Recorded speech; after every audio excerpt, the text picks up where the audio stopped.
Muy buenas tardes. Tengan todos nuestros amigos que están llevando el Diplomado Internacional sobre Derecho del Trabajo Procesal. Para nosotros nos es muy grato presentar el día de hoy a un amigo directo, un magistrado de primer orden, y es, creo que, uno de los jueces que trabaja, es el que más trabaja en capacitación a nivel nacional. Y eso es reconocido por todos, y siempre les tengo que decir que nos tiene lleno nuestros WhatsApp de libros, nos para mandando mensajes, las últimas noticias. Se trata de un magistrado muy inquieto, por decir en el mejor sentido de la palabra, ¿correcto? Así que realmente para mí es un amigo, el doctor Ricardo Corrales, a quien vamos a presentar y vamos a dictar su hoja de vida. Así que nos tiene que decir, por favor, todos con sus antenas bien puestas, porque nos tiene que decir muchas cosas muy interesantes. Así de que ya ustedes van a disfrutar de esta conferencia. La doctora Celeste Matos, relatora de la 8ª Sala Laboral, va a dar lectura de su hoja de vida. Muchas gracias. Muchas gracias, doctor. Buenas tardes con todos los presentes. Hoy nos acompaña el doctor Edwin Ricardo Corrales Melgarejo. Referencias académicas: el doctor es abogado egresado de la Universidad Nacional Federico Villarreal en la promoción de 1976. Tiene estudios de maestría en Derecho de Trabajo y Seguridad Social en la Universidad Nacional Mayor de San Marcos. Diplomado en Educación Capacitar a los Capacitadores, organizado por la ONG Opción en convenio con el Ministerio Público y la Universidad Nacional Federico Villarreal. Tiene cursos virtuales, por ejemplo, Perspectivas Económicas del Derecho de Hoy y su aplicación por los jueces. Estudios concluidos satisfactoriamente en la maestría en Derecho Civil y Comercial de la Universidad Peruana de los Andes. Es egresado del programa de curso de ascenso de 4º nivel en la carrera judicial organizado por la MAG. Cursos de especialización en el Derecho Procesal Laboral en la Universidad de Jaén. Máster propio en la Magistratura Contemporánea, la Justicia en el siglo XXI. Ponente, organizador y asistente de más de 100 congresos y diplomados, plenos jurisdiccionales, conferencias y otras conferencias vía internet. Publicación de más de 30 artículos y revistas nacionales y extranjeras. Las referencias laborales del doctor: es profesional de la Intendencia Nacional Jurídica y representante legal de la Superintendencia Nacional de Administración Tributaria, SUNAT. Juez titular especializado en trabajo de Lima. Asesor de la Oficina Asesoría Jurídica, apoderado judicial de la Caja de Beneficio y Seguridad Social del Pescador, asesor jurídico ad honorem del Obispado del Callao, juez superior titular de la Corte Superior de Justicia de Junín desde el 10 de julio del 2003 a la fecha, profesor contratado en la Facultad de Derecho en la Universidad Peruana de los Andes, docente contratado en la Facultad de Derecho de la Universidad Continental de Ciencias Aplicadas. Tiene cargos y ratificaciones, afiliaciones, premios durante la pertenencia al Poder Judicial, como por ejemplo es director de la revista Justicia en los años 2004 al 2020, presidente de la Comisión Ética y Reforma Judicial de la Corte Superior de Junín, presidente de la Sala Mixta Descentralizada de Tarma, responsable alterno de la Unidad Operativa Móvil e integrante de la Unidad de Procesos Disciplinarios de la Oficina de Control de la Magistratura. Ha sido también afiliado a la Asociación de Jueces para la Justicia y Democracia, presidente del Jurado Electoral Especial en la provincia de Tayacaja, Huancavelica, miembro de los equipos de trabajo de las reformas del proceso civil y proceso constitucional, ratificado en la confianza de cargo mediante resolución del Consejo Nacional de la Magistratura número 123-2012 el 14 de marzo del 2012, ganador del premio Compartido 2007 de Buenas Prácticas en la categoría de Transparencia y Acceso a la Información por la Buena Práctica Gubernamental. Es ganador del primer concurso de artículos de temas de justicia en marzo del 2009, organizado por el Consorcio de Justicia Viva. Con ustedes, den la bienvenida al doctor Ricardo Corrales, hoy día en su ponencia. Adelante, doctor. Bienvenido. Muchas gracias, doctora, por tan espléndida introducción.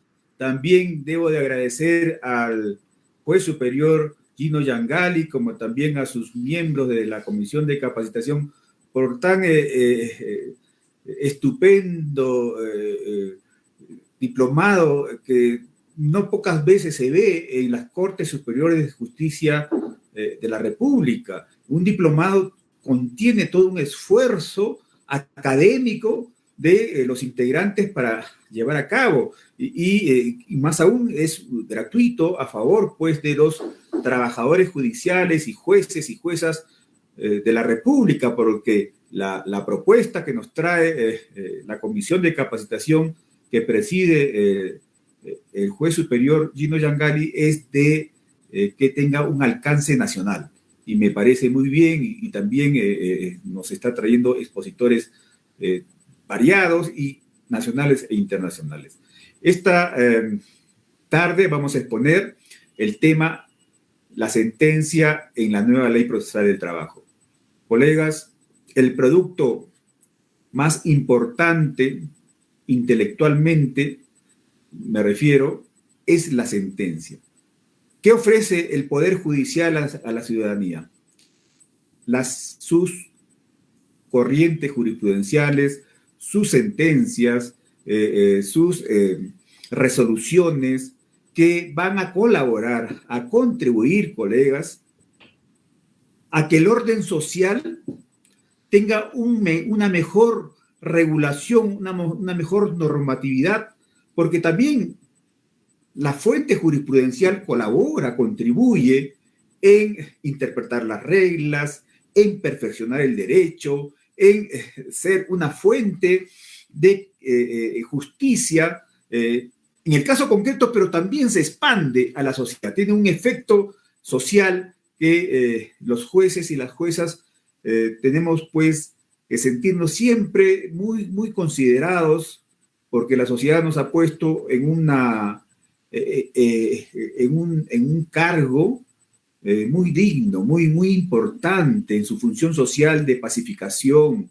Y nosotros los jueces laborales, siempre lo digo, ¿no? Somos quienes colaboramos con la paz laboral. Los agentes económicos logran y desarrollar y desplegar sus potencialidades en el centro de trabajo, y esto es la fuente de la riqueza de las naciones, el trabajo, la inversión, la empresa, la productividad, pero todo eso, colegas, con un trabajo decente, con una paz laboral sostenida, basada en la justicia. Entonces, pues, creo que este producto más importante del Poder Judicial que alcanza a la sociedad como un tributo a la paz, a la justicia, a la solidaridad, es pues la sentencia, en todos los grados. Aquí yo soy de la opinión que no debemos de discriminar. Todos los jueces somos iguales y todos colaboramos en expulsar el conflicto, la incertidumbre jurídica de la sociedad. Nuestra actividad jurisdiccional contribuye, pues, a que los peruanos y peruanas sepan resolver sus diferencias si es que la conciliación judicial colabora en ello en buena obra. Siempre somos partidarios, somos convencidos que la autocomposición del conflicto en la que el juez es un colaborador, un amigable componedor, es pues la mejor solución. Pero si no, tenemos que emitir la sentencia, que el juez como tercero imparcial, imparta justicia y resuelve el caso concreto. Y lo hace a través de las sentencias y también los autos que ponen fin a la instancia. Pero esta tarde vamos a concentrarnos en la sentencia y, como le decía, las sentencias lo emite el juez de paz, el juez supremo, el juez superior, el juez de primera instancia, el juez mixto, el juez especializado en Derecho del Trabajo y la Seguridad Social. Entonces, este juez es el que tiene, pues, que saber argumentar, desarrollar esa capacidad de síntesis, capacidad analítica. Todos los mejores valores intelectuales, colegas, se resumen en la sentencia. De ahí que todas las sociedades, de todas las culturas, siempre han buscado al mejor ciudadano ejemplar, al mejor capacitado, a la persona que esté en posibilidades, en mejores posibilidades para resolver los conflictos de los demás hermanos y hermanas, de los demás colaboradores, de los demás trabajadores, empresarios. Y esa es la dignidad del cargo que tenemos y que debemos, pues, ejercerlo con el mejor altruismo posible, en la que los valores éticos se expresen en nuestras sentencias y resoluciones. Entonces, colegas, recordando las aulas universitarias, todos nosotros que estamos escuchando esta conferencia, vamos a decir y preguntarles cuáles son las partes de una sentencia.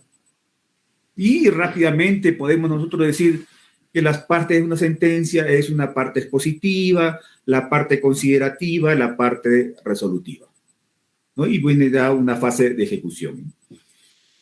Entonces, rápidamente respondemos, pero cuando le preguntamos, y yo lo he hecho en talleres, y a veces encontramos dificultades de respuesta inmediata. ¿Cuáles son, colegas, las subpartes de la parte considerativa de la sentencia? ¿Cuáles son las subpartes de la parte considerativa de la sentencia? Una respuesta rápida. ¿Cuáles son? Así como hemos respondido parte positiva, parte considerativa, parte resolutiva. Ahora, rápidamente, ¿cuáles son las subpartes de la parte considerativa de la sentencia? Entonces, en ese aspecto yo quisiera colaborar en entregar mis humildes aportes en esta labor jurisdiccional. Colegas, tenemos, como todos sabemos, una parte expositiva. La parte expositiva de la sentencia contiene, para los jueces de primera instancia o los jueces de paz, el resumen de la demanda, de la contestación de la demanda, de los actos procesales que se han llevado, las audiencias, en estos procesos de audiencia, que es de la nueva ley procesal de trabajo, y esa es la parte expositiva de la sentencia. Inclusive también se pueden indicar antecedentes. En segunda instancia, la sentencia de vista va a contener la materia del grado, la sentencia o auto que viene en apelación, que es materia de apelación, y el recurso o el resumen de los fundamentos, de los agravios de la apelación. Pueden ser 1 o 2 apelantes, o a veces hasta 3 apelantes, entonces se hace el resumen de los agravios de la apelación. Y esta parte es clave, colegas. Tienen ustedes, y es nuestra labor diaria, resumir. Ahí viene la capacidad de síntesis de los jueces, de resumir perfectamente los agravios. Cuando leemos nuestro recurso de apelación, colegas, por la experiencia que todos tenemos, ¿cómo encontramos el recurso de apelación, no? A veces una mezcolanza de citas académicas, de citas de jurisprudencia, y por ahí encontramos un agravio. Luego seguimos analizando el recurso de apelación y encontramos otro agravio por acá. Hasta en un otro sí digo, colegas, a veces está el tercer agravio. Esa es la labor cuidadosa que debemos realizar los jueces para establecer los agravios de la apelación. Porque si nos olvidamos de uno, colegas, estamos causando la nulidad de nuestra sentencia de vista, porque no hemos dado respuesta al apelante de su agravio. Él tiene todo el derecho de que los jueces le den respuesta al cuestionamiento que ha realizado a la sentencia. Entonces, tiene pues que hacerse un buen resumen de los recursos de apelación para que no se escape ningún agravio. Igualmente, también en la primera instancia se hace ese esfuerzo de síntesis de la demanda, de la contestación de la demanda, de las audiencias y a fin de establecer, pues, los antecedentes del caso. Inclusive en la sentencia de vista, si hay una casación que declaró nula la sentencia de vista, también tiene que ponerse como antecedente la casación y destacar el fundamento relevante en la solución del caso.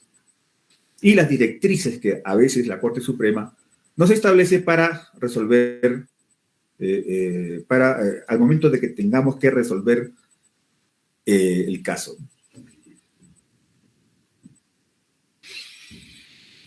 Luego viene, colegas, establecer en nuestras sentencias el tema de decisión. Yo sé que las propuestas que traigo acá no necesariamente va a significar que todos estemos de acuerdo, ¿no? Probablemente las sentencias que puedan haber diseñado o estén utilizando el formato, otros jueces de repente no tiene ese aspecto de tema de decisión. Y yo lo considero sí importante porque te va a permitir establecer los puntos controvertidos, ¿no? ¿Cuáles son los puntos controvertidos que van a ser materia de análisis en la parte, en los fundamentos de hecho y de derecho de la sentencia? Igualmente también en la sentencia de vista,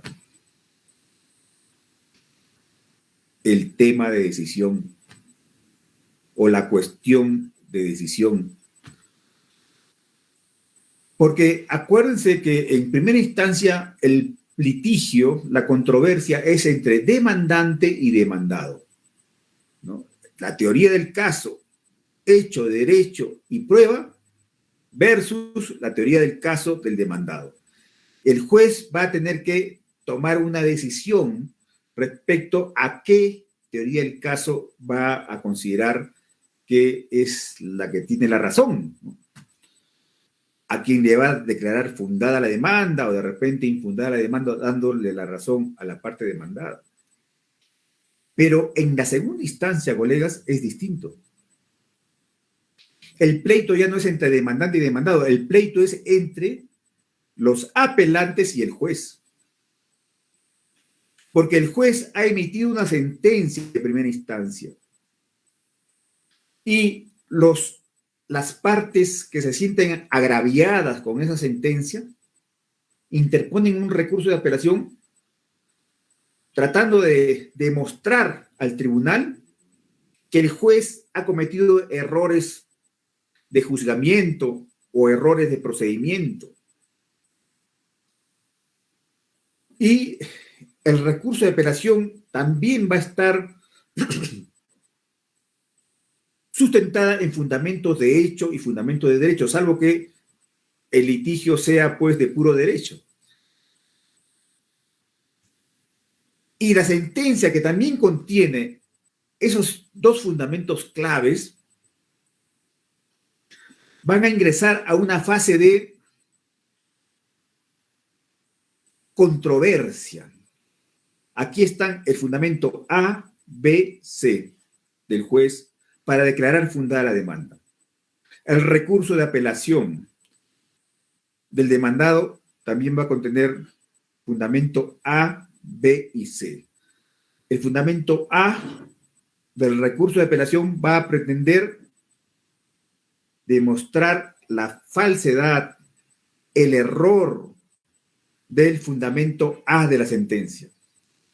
Y por eso que yo muchas veces les recomiendo a los abogados, colegas, no basta que ustedes demuestren ante la sala laboral que el argumento del juez de primera instancia contiene estos errores de hecho de derecho, sino también que ustedes tienen que proponerle al tribunal cuál es el razonamiento correcto, cuál es el argumento correcto para sustituir a este argumento erróneo. Entonces, luego que yo como apelante logré destruir la argumentación del juez en el punto B, entonces le digo al tribunal, deseche ese argumento y adopte este otro que yo le alcanzo, que tiene fundamentos en la jurisprudencia, en la convención de la OIT, en la legislación, en la constitución, en la costumbre, en el convenio colectivo,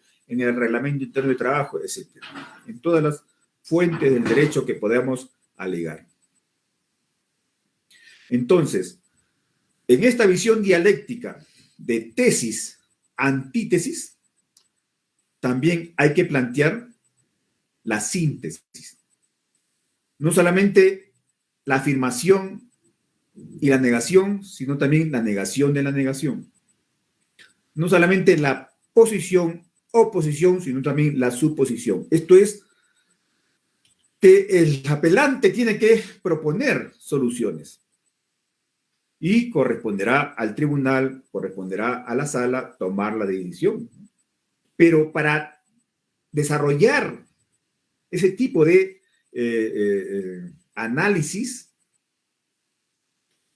en la sentencia de vista tiene pues que ponerse el tema de decisión.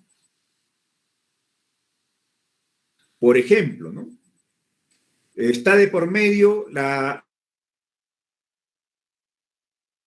autorización. Entonces, eso es lo que está en cuestión. El tema de decisión será entonces establecer si el contrato de tercerización se desnaturalizó o no. Tercer punto de tema de decisión. Si el contrato de tercerización se hubiere desnaturalizado, entonces establecer si existe o ha habido una relación laboral a plazo indeterminado entre el trabajador y la empresa principal o la empresa usuaria. Y tercer punto, si el trabajador en realidad es o tiene un vínculo laboral directo con la empresa usuaria, le corresponde la aplicación de los convenios colectivos del sindicato de la empresa principal o usuaria. Y 4, si se liquidó correctamente o no los beneficios sociales. Luego, colegas, de una vez que ya tenemos establecido los parámetros de la parte ya de fundamentación de la sentencia, ya hemos establecido los límites, los alcances, el sentido de la parte operativa de la sentencia, entonces ya pasamos a desarrollarlo. Vamos a resolver esas cuestiones problemáticas que nos traen las partes, que nos trae el apelante, que nos trae el juez con su sentencia. En esa cápite de lo que se llama la parte considerativa de la sentencia, ¿cómo lo dividimos? Yo les traigo aquí una propuesta. Lo podemos dividir, colegas, en 5 partes o 5 subpartes de la cápite considerativo de la sentencia. Juicio normativo, juicio probatorio, juicio de subsunción, juicio de prevención y absolución de agravios restantes para las sentencias de segunda instancia. Para las sentencias de primera instancia, necesariamente juicio normativo, juicio probatorio, juicio de subsunción, juicio de prevención y ya aquí no tenemos absolución de agravio. Estas son las propuestas que les traigo, colegas, de cómo podemos estructurar nuestra sentencia. Así que yo lo hago a diario, mis sentencias en las cuales yo soy ponente tienen esa estructura. Ya varios jueces superiores han aceptado o están utilizando esa estructura que les propongo.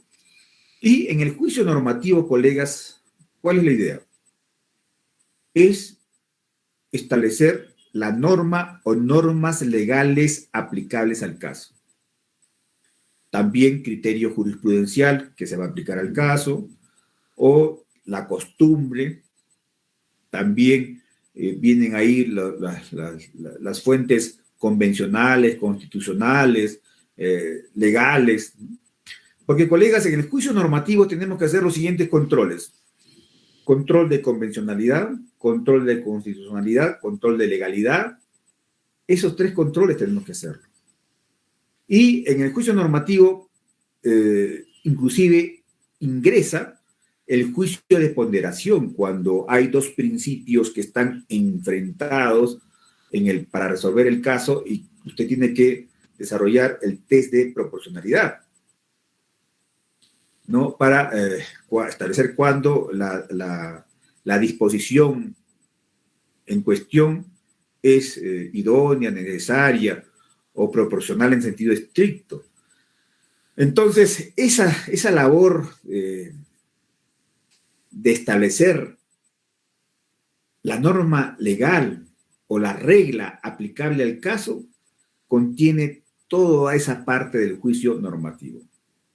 Entonces va usted a comenzar a desarrollar la argumentación, ¿no? Desde la convención, constitución, la ley, el reglamento, el convenio colectivo, la costumbre, desarrolla toda la argumentación y luego va a pasar usted a establecer la regla o reglas aplicables al caso. Conclusión del juicio normativo. Regla 1, regla 2, regla 3 que debo de aplicar a este caso. Luego pasa usted al juicio probatorio. Pasa usted al juicio probatorio. En el juicio probatorio, una vez que usted fijó las reglas aplicables al caso, tiene que fijar los hechos. Y para fijar los hechos, tiene que desarrollar toda la argumentación de la información fáctica que nos traen las partes, ¿no? Salvo, como le digo, que sea, pues, un caso de puro derecho.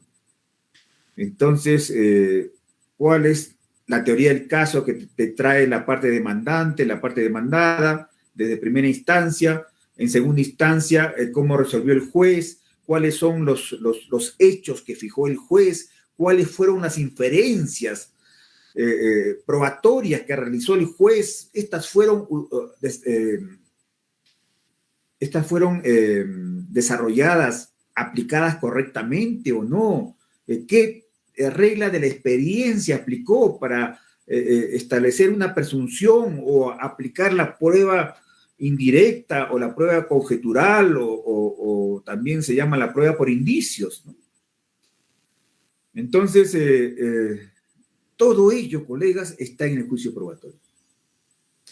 Todo el cuadro de información fáctica que se produce en la primera instancia para cuando el juez de primera instancia tenga que emitir su sentencia, ¿no? Teoría del caso, la parte demandante, la parte demandada, las pruebas de oficio que el juez ha desarrollado, toda la actividad que el juez desarrolla en las audiencias. Porque el juez, como todos sabemos, tiene un rol protagónico en el proceso de la nueva ley procesal de trabajo.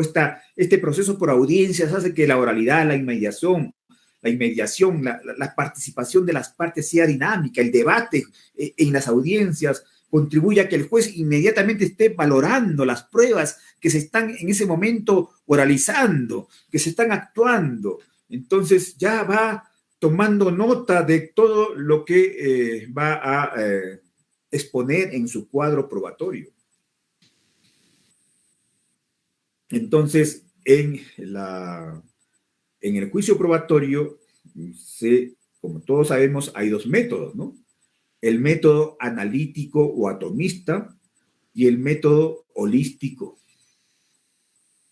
Entonces, cuando hacemos hacemos una evaluación de las pruebas una por una, luego eso se llama el método analítico o atomista, cuando valoramos las pruebas una por una. Y luego pasamos a valorar las pruebas de manera conjunta. Al valorar las pruebas de manera conjunta, nos permite también apreciar cómo las pruebas, unas entre otras, se refuerzan, se ayudan. También tenemos indicios y contraindicios. ¿Hasta qué punto el juez de primera instancia supo valorar los contraindicios? Porque muchas veces, acuérdense ustedes, el argumento recurrente de los abogados apelantes: señor juez superior, el juez de primera instancia no ha valorado mis pruebas.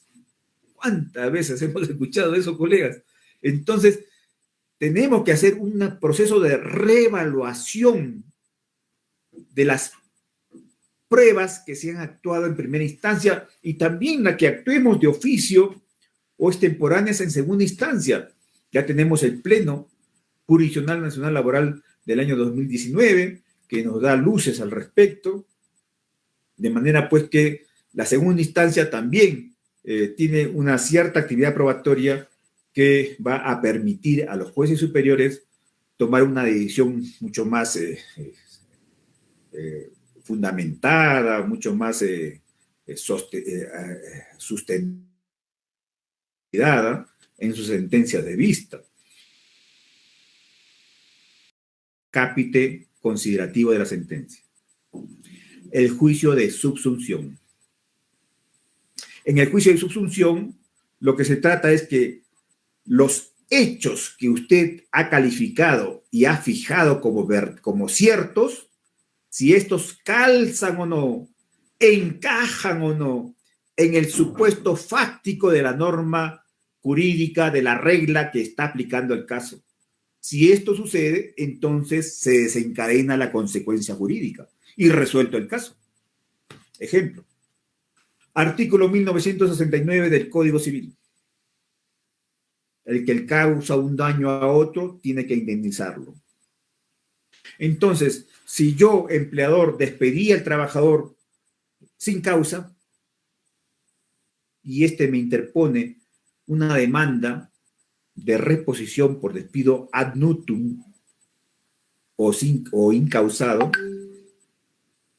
entonces tengo que reponerlo. Pero ya le causé un daño porque ha estado 6, 8 meses despedido, sin trabajo.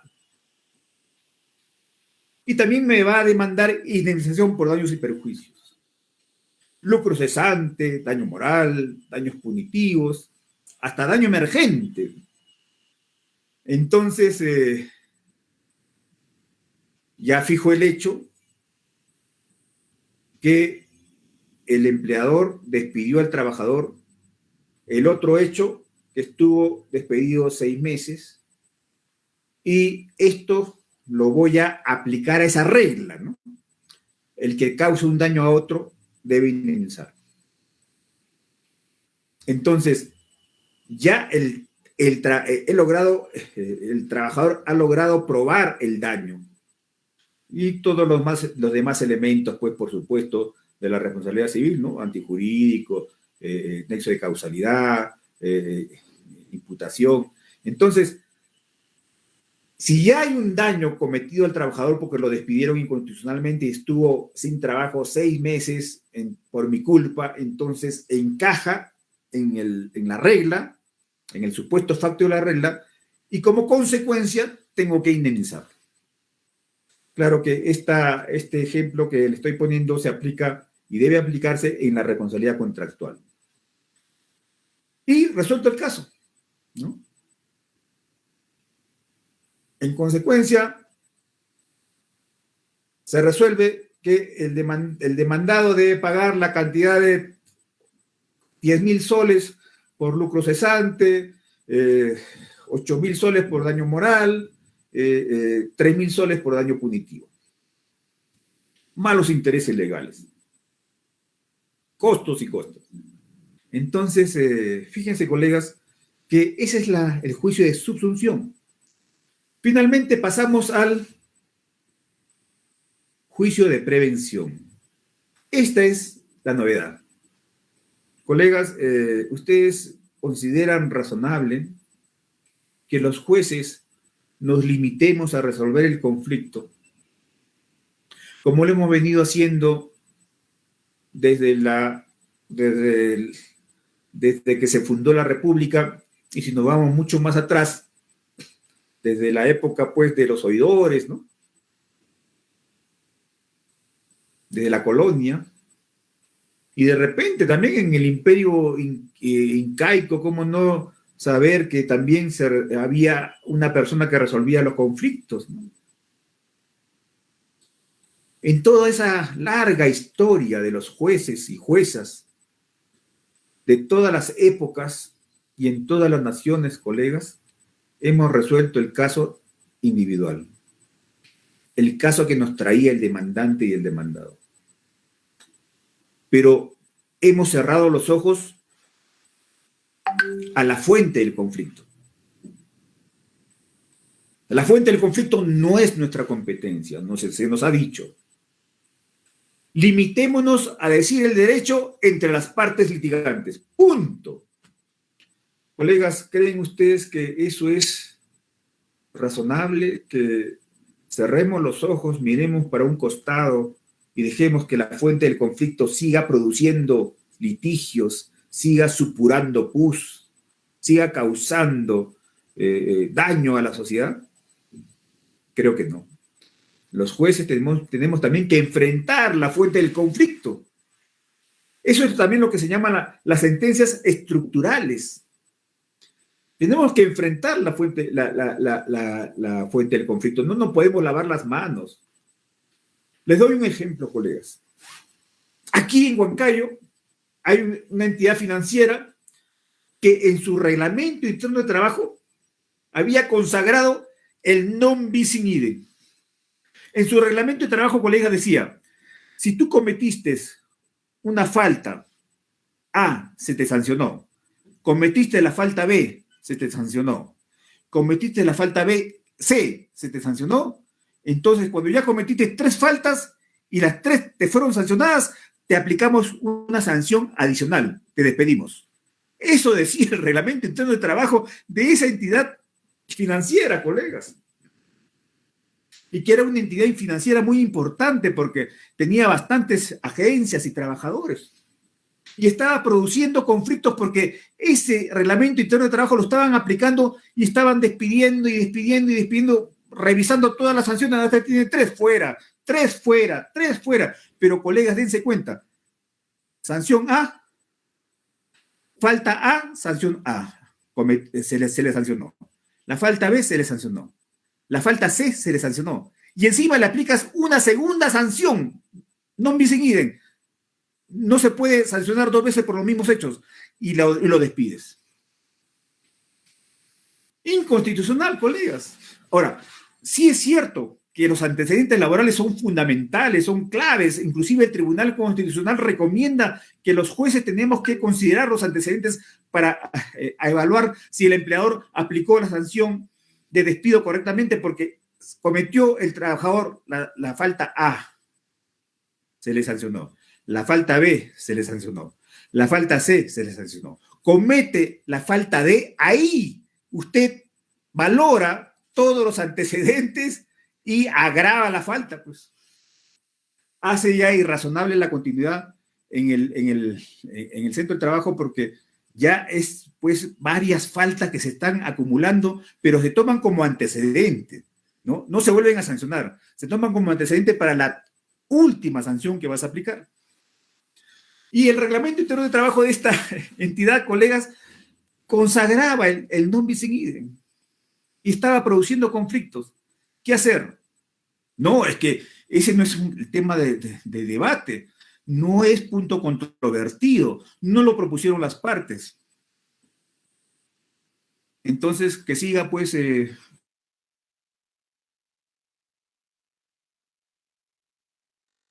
caso, aplicamos el juicio de prevención y le establecimos como obligación de hacer en nuestra sentencia a esta entidad financiera que modifique su reglamento interno de trabajo y elimine el non bis in idem, la doble sanción por unos mismos hechos de su reglamento interno de trabajo. Y como también está ahora la doctrina aportando que las sentencias también tienen que ser sentencias dialógicas.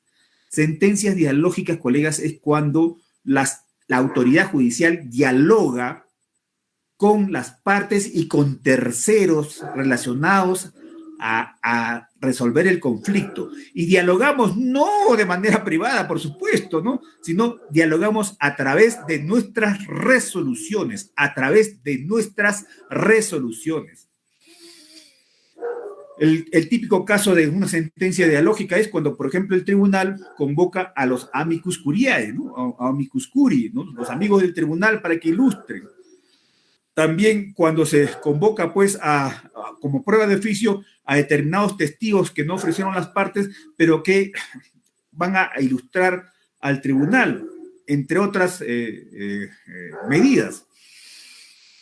Entonces, también en esa sentencia le establecimos un plazo para que corrija ese reglamento interno de trabajo y también con esa sentencia le dimos un carácter dialógico porque también convocamos a la SUNAFIL. Le pedimos al jefe de la SUNAFIL que al cabo de los 30 días designe a un inspector que visite a esa entidad financiera y inspeccione si cumplió o no con la sentencia. Y entonces, fíjense cómo interviene una entidad tercera a resolver la fuente del conflicto, a colaborar en la solución de la fuente del conflicto. Entonces, esa es la propuesta, ¿no? Ahora, si esto lo queremos, diríamos, darle una mayor resonancia, repercusión social en la solución de los problemas ciudadanos y de la sociedad, con relación también con el Estado, las sentencias que declaran el estado de cosas inconstitucional, por ejemplo, del Tribunal Constitucional, que ya son 16 sentencias, son sentencias estructurales. Son sentencias que atacan la fuente del conflicto. Y ahí, si ustedes revisan de esas 16 sentencias que tiene el Tribunal Constitucional de declaración de estado de cosas inconstitucional, van a encontrar un montón de disposiciones que le dan a terceros que no tienen relación con el conflicto. Por ejemplo, es el caso del reo que tiene problemas psiquiátricos y no lo atienden debidamente. El abogado plantea un amparo y el Tribunal Constitucional declara el estado de cosas inconstitucional en el sistema penitenciario del Perú y establece cómo debe de actuar las autoridades para colaborar en la solución de la salud mental de los presos. Y también establece mecanismos de supervisión de sus sentencias, inclusive hasta le pide al Congreso de la República que establezca una ley o mejore la ley. Es decir, es impresionante cómo la justicia del siglo XXI, el liderazgo de los jueces, y el rol protagónico del juez laboral tiene pues que ingresar también a este juicio de prevención para cumplir con nuestra función de pacificadores, de guardianes primeros de la Constitución. Y claro, siempre, colegas, no cometiendo excesos, ¿no? Hay que evitar las decisiones arbitrarias, todas nuestras decisiones tienen que estar bien motivadas y tiene que estar dentro de lo razonable, ¿no? Las razones que justifican la decisión, los jueces somos pues racionalistas puros, ¿no? Tenemos que encontrarle explicaciones plausibles, que las partes se queden contentas con la explicación, con la exposición que le dio el juez. Este juez me ha solucionado el problema, este tribunal es excelente porque ha resuelto no solamente el conflicto de demandante y demandado, sino también la fuente del conflicto. Qué bien, palmas para el Poder Judicial. Qué gusto, pues, colegas, nos sentimos, pues, halagados, ¿no? Entonces, esa es la cuarta parte de la sentencia de vista y de la sentencia de primera instancia como juicio de prevención. Y finalmente, solamente para la sentencia para la sentencia de segunda instancia, el último acápite sería la absolución de agravios, porque en estas fundamentaciones de juicio normativo, de juicio probatorio, de juicio de subsunción, de juicio de prevención, no pocas veces los agravios no tienen relación, son otro tipo de argumentaciones que merecen también absolverse, que merecen que el tribunal les dé una respuesta, que la sala laboral les dé una solución. Entonces, ahí en esa parte final ya de la sentencia de vista se levantan todos los fundamentos de los agravios restantes, ¿no? Y finalmente la conclusión, pues, ¿no? Ya la conclusión por la cual el colegiado va a confirmar o revocar la sentencia, ¿no? Y la parte resolutiva de la decisión, ¿no? Que todos sabemos, pues, que tenemos sentencias declarativas, sentencias considerativas, condenatorias, que básicamente son los en materia laboral, ¿no? De obligación de dar, obligación de hacer, obligación de no hacer. Bien, colegas, hasta aquí mi exposición. Espero que les haya gustado y estoy a su disposición para cualquier consulta o pregunta. Muchas gracias por su atención, colegas. Es pura experiencia lo que les he transmitido. Muchísimas gracias al doctor Ricardo Corrales Melgarejo por su brillante exposición. Nos ha tocado y nos ha hecho un paseo y un recordaris de todas estas formas de sentencias, ¿no? Y en especial lo de la prevención y del diálogo que pueden haber, inclusive. En el Tribunal Constitucional, una de las sentencias que hubo el 2013 respecto a magistrados fue una sentencia que se dialogó en forma personal entre los representantes de los magistrados con los representantes del Ministerio de Justicia, ¿no? Con el ministro de Justicia inclusive, ¿no? Pero lamentablemente esa sentencia nunca se llegó a cumplir porque esa sentencia se establecía el 90, 80 y 70% de los porcentajes de las remuneraciones de los magistrados. Así que muy bien, lo felicito, nos ha hecho recordar pues todas estas cosas que a veces no las tenemos ahí presentes, ¿no? Pero siempre es bueno esa situación. En consecuencia, vamos a pasar a la doctora Celeste Matos para que por favor nos haga, a ver si hay algunas preguntas por ahí. A ver. Sí, doctor, sí hay preguntas para el doctor Corrales. Muy bien. Por favor. Ya, pregunta número 1 es para el doctor Corrales. ¿Es constitucional admitir un tipo de motivación por remisión dentro de una sentencia, ya que solamente se estaría replicando o derivando la motivación de los medios probatorios? ¿Cuál es su opinión, doctor? Miren, colegas, yo soy de la opinión que, y esto ya es en la doctrina nacional e internacional, está avanzando con fuerza.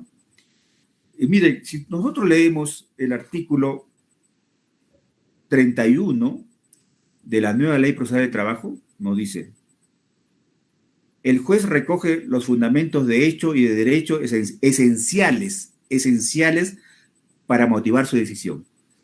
Esto está siendo seriamente criticado porque también el Código Procesal Civil también lo dice así. Dice la corriente moderna de la estructuración de las sentencias es que los jueces deben de motivar de manera completa, de manera total, íntegra, todas las razones y argumentos que fundamentan su sentencia, no de manera esencial o lo más principal o lo más importante o por remisión, no, tiene que haber una argumentación total, completa, la completitud de la sentencia. Entonces, esa es la tendencia, pero me dirán ustedes, los colegas, pero tenemos carga procesal y tenemos pues que rápidamente argumentar para salir de nuestra carga procesal, pero les digo, una cosa es la celeridad y otra cosa es el derecho del ciudadano de tener una sentencia motivada, ¿no? La Constitución no te dice una sentencia motivada parcial o por remisión, no. La Constitución te dice una sentencia motivada. Y la motivación es, pues, completa, debe ser completa, ¿no? Entonces, yo soy de esa opinión que debe de ser completa la exposición. Es un derecho de los litigantes, creo yo, de recibir una respuesta integral, ¿no? Una respuesta que resuelva y que no deje cabos sueltos o que no deje argumentación para la imaginación del litigante. No, tiene que ser, pues, debe resolverse de manera integral, de manera holística, el conflicto por parte de los jueces, que eso significa un mayor esfuerzo intelectual, pero el servicio tiene que ser, pues, tenemos que aspirar a la excelencia, colegas, a un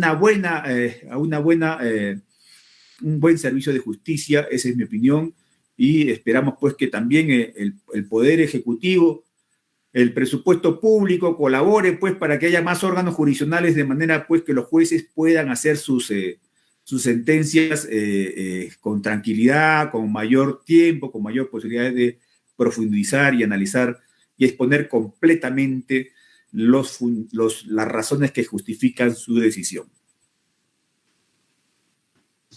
Correcto, doctor. La siguiente pregunta es, ¿existe la posibilidad que las salas laborales puedan emitir sentencias sujeto a estado de cosas inconstitucionales?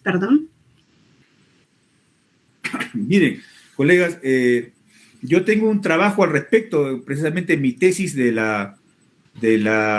máster de la Universidad de Jaén, la justicia del siglo XXI, tuvo ese título, ¿no? de las sentencias que declaran estado de cosas inconstitucional. Y yo soy de la opinión que no solamente debemos declarar estado de cosas inconstitucional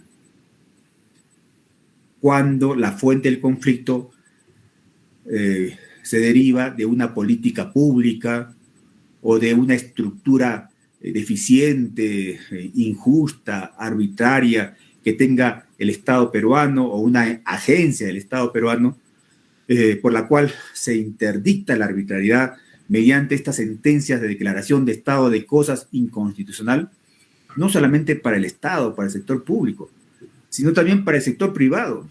¿Qué tal si una empresa privada está causando una violación masiva de derechos fundamentales? ¿No vamos a atacar la causa? ¿No vamos a enfrentar la fuente del conflicto? Por ejemplo, les doy un dato, ¿no? de esta empresa de televisora, de telecomunicaciones, que tenía un programa X, ya ustedes se van a imaginar, que violentaba de manera masiva los derechos a la identidad étnica, a la dignidad de los quechohablantes, de los aymaras, de las mujeres y hombres del Ande. Este programa televisivo se burlaba de una mujer quechohablante, al llegar a la ciudad, la discriminación era motivo de risas y de chistes. Felizmente la Corte Superior del Cusco, en una emblemática sentencia, prohibió ese programa. Está interviniendo a una política cultural de una entidad privada, de una empresa privada. Le está diciendo, nunca más ese programa. Oh, pero la libertad de expresión, la libertad de prensa, ahí viene el juicio de ponderación de principios, ¿no? Y obviamente que primó la dignidad de las mujeres del Ande y se clausuró ese programa felizmente para la tranquilidad de todos los peruanos y peruanas. Y es una forma, como les explico, que se interdicta el estado de cosas inconstitucional en entidades privadas también, ¿no? Que fue el caso también de Telefónica del Perú. ¿Recuerdan ustedes esta empresa que comenzó a despedir a una gran cantidad de trabajadores y les pagaba su indemnización por despido? Entonces el Tribunal Constitucional se dio cuenta porque era un despido colectivo. O sea, ya era pues una masificación de la violencia estructural contra estos pobres trabajadores y declaró pues, ¿no?, la inconstitucionalidad de ese artículo que vaciaba de contenido el derecho del trabajo en cuanto a la protección frente al despido arbitrario por parte de esta empresa privada. Entonces también ahí tenemos otro ejemplo. De manera pues que esta declaración de estado de cosas inconstitucional se dicta cuando hay una vulneración masiva de derechos fundamentales, cuando las autoridades responsables de evitarlo no hacen nada. Tercero, cuando esta violación masiva de derechos fundamentales hace que el Poder Judicial tenga una sobrecarga procesal y haga que los procesos colapsen. Entonces, en ese caso, y que el conflicto ya esté resuelto por jurisprudencia pacífica, por jurisprudencia uniforme, tanto de las altas cortes.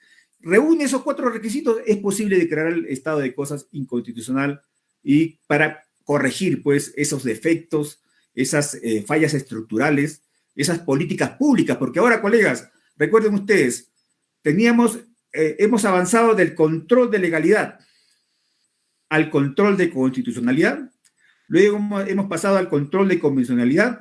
Ahora, lo novedoso es, para afirmar la democracia, el Estado de Derecho, la República Social, el control de las políticas públicas y las estructuras del Estado cuando estas, por su deficiencia, por su arcaísmo, por su normatividad congelada en el tiempo, causa y viola masivamente derechos fundamentales. Gracias.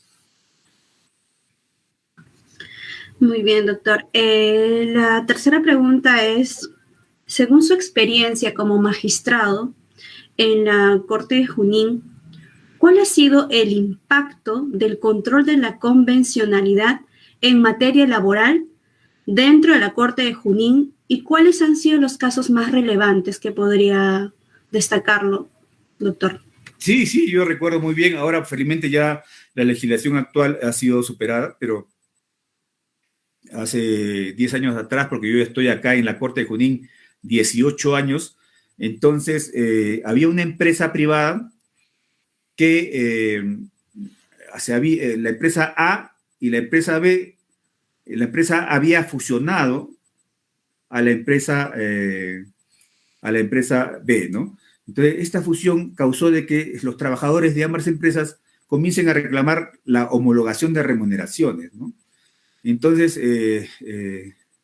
yo recuerdo hasta ahora, y eso era una empresa muy importante, ¿eh?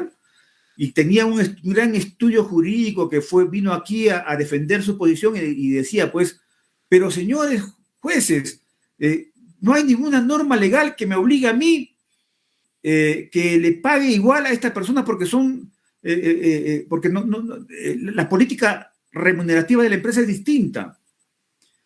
Y no existe en la normativa nacional esa regla que dice a igual trabajo, igual remuneración. En efecto, pues no hay. En esa época no había, porque ya ahora con la última, esta ley de igualdad de remuneraciones, ahí ya se desarrolla, pero antiguamente, o sea, hace 10 años atrás, no había esa regla a igual trabajo, igual remuneración. ¿Y dónde estaba? Estaba en la convención.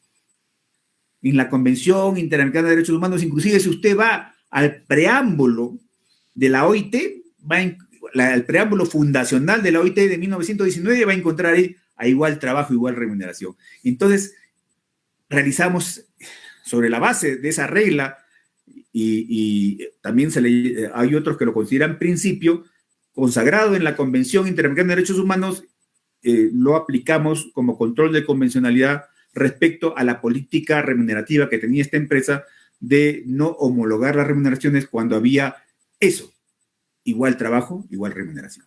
Evidentemente que también puede haber causas objetivas, razonables, que hagan que el empleador pague más a uno que a otro. Eso ya es materia de evaluación, ¿no? Una regla tiene una excepción, pero en esa época aplicamos ese control de convencionalidad que contribuyó a solucionar esa grave problemática que se presentó en esta empresa privada, que no solamente en Huancayo tuvo conflictos a nivel nacional. Muchas gracias, doctor. La última pregunta sería, ¿se puede admitir constitucionalmente la admisión de la causal de improcedencia dentro de la sentencia, aunque la misma sea objeto de un pronunciamiento de fondo? Claro, sí, hay todo un debate al respecto, ¿no?, de la improponibilidad de la demanda, ¿no? Cuando es preferible declarar la improcedencia para evitar que el Poder Judicial se recargue, no obstante de que se hace una valoración de fondo, cuando la improcedencia, como todos sabemos, siempre debe de circunscribirse a las condiciones de la acción, los requisitos de la demanda, ¿no? Pero y las causales de improcedencia que está establecido en el Código Procesal Civil, en el 427, ¿no? Entonces, pero ya a darle una valoración probatoria para declararla improcedente con el ánimo, diríamos, ya sales del Poder Judicial porque haciendo una prognosis tu sentencia va a ser infundada y esto ya es un tema pacífico, entonces es preferible decirte improcedente para que no cargues la labor en el Poder Judicial. Yo creo que ya ese tema, se lo digo con sinceridad, es un tema debatible, ¿no? No es un tema pacífico. Como todos sabemos, hay dos corrientes en el derecho procesal, una corriente que plantea el informalismo valorativo, esto es que las normas procesales no son rígidas, son flexibles, son posibles de que el juez pueda darle la flexibilidad suficiente como para poder hacer justicia, y la otra corriente que es un poco más rígida, en el sentido que tienen es vinculante, siempre nos recuerdan los que tienen esa propuesta de rigidez de la norma procesal, esa regla o ese principio o regla que hay en la Constitución, ¿no? Que nadie puede ser desviado de la jurisdicción ni sometido a un proceso que no haya sido previsto previamente, ¿no? Entonces todos nos dicen, oiga, usted está saliendo creando derecho procesal y eso no es correcto, etcétera, ¿no? Pero el informalismo valorativo ha sido recibido inclusive en nuestra Corte Suprema y con ejemplos muy palpables. Recuerden ustedes aquel caso de el inválido que, por ejemplo, vivía en Huancayo y tenía que ir a demandar a Lima y viajar con su silla de ruedas. Imagínense, ¿no? Entonces la Corte Suprema dijo en un juicio de ponderación de principios, el principio de acceso a la justicia, de protección a la persona de habilidad diferente, del discapacitado frente al debido proceso, ¿no? Entonces decidió que el minusválido, la persona con estos problemas de discapacidad, puedan demandar en su domicilio. ¿Y qué dirán los procesalistas rígidos? ¡Qué horror! están afectando el juez natural, esto no puede ser, ¿no? Entonces, pero si vamos, diríamos, a lo razonable, a ponderar principios de manera calmada, de todo lo que significa el acceso a la justicia, todo lo que ha avanzado la sociedad y la civilización en la protección de nuestros conciudadanos que tienen discapacidades, que merecen, inclusive hay una ley de protección a las personas con discapacidad, entonces creo yo que resulta razonable, ¿no?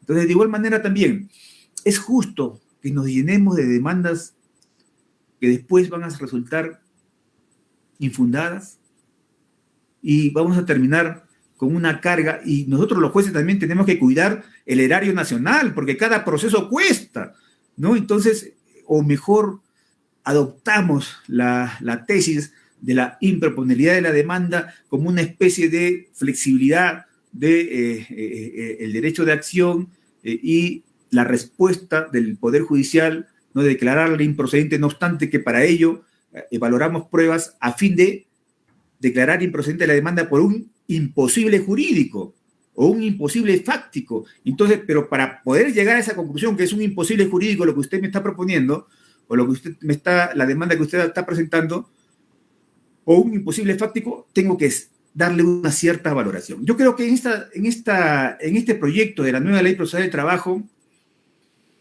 tenemos que repensar ese tema, colegas. Felizmente el doctor Gino Yangali está impulsando una producción literaria, un trabajo de investigación colectivo en la cual yo me sumo. Vamos a preparar, pues tenemos que ponernos a reflexionar sobre ese tema, porque también tenemos que cuidar el erario nacional, los recursos del Poder Judicial, porque vienen pues también demandas chatarras, colegas. Todos somos nosotros conscientes de esto, ¿no? Entonces es preferible pues que ponerle el pare de inicio, ¿no? También el litigante tiene pues también la acción de amparo contra resoluciones judiciales, otro mecanismo de defensa, ¿no? La apelación. Pero en fin, yo creo que es motivo de reflexión sobre esa propuesta de declarar improcedente la demanda, no por cuestiones formales, sino también por cierto análisis de fondo, ¿no? Para llegar a la conclusión de improcedente la demanda por un imposible jurídico o por un imposible fáctico. Gracias. Muchísimas gracias al doctor Ricardo Corrales Melgarejo por su brillante participación en esta conferencia que nos ha dado. A nombre de la Presidencia de la Corte Superior de Justicia de Lima, de la Comisión de Capacitación de Materia Laboral y Seguridad Social de la Corte de Lima y de la octava Sala Laboral también, agradecemos esta participación que nos ha puesto muy bien explicados todos estos temas respecto al tema de la sentencia. Le concedemos un momento, doctor Ricardo Corrales, para su despido, para que se pueda despedir. Sí, colegas, yo creo que debemos aprovechar al máximo esta posibilidad que nos trae la interconectividad a través de estos medios virtuales, porque si regresáramos a la presencialidad no podríamos de repente tener estas capacidades de poder desplegar estos esfuerzos de comunicación, de conversación, de intercambio de ideas, de capacitación mutua en estos temas tan importantes, porque el objetivo, ¿cuál es de todo esto? ¿No? Servir al prójimo, ese servicio que todos los jueces republicanos tenemos, ¿no? Con nuestra sociedad, de brindar un mejor servicio de justicia, de colaborar con los poderes del Estado, con la empresa privada, con los agentes económicos, para que nuestro país pues sea espléndido en desarrollo, que las fuerzas de producción en el país se desarrollen libremente con sus potencialidades al máximo, gracias a un orden jurídico, a una impartición de justicia que les concede paz laboral y justicia social. Muchas gracias por la invitación y quedo a sus órdenes para futuras actividades académicas. Gracias, muy amable. No se olviden que el día martes nos espera una conferencia del doctor Paredes Infanzón de la Corte de Ayacucho. Así de que no se la pierdan, por favor. Estamos con una citación para el día martes a las 5 de la tarde. Muchas gracias, muy buenas noches. Que tengan todos ustedes. Adiós. Hasta luego, colegas. Hasta luego.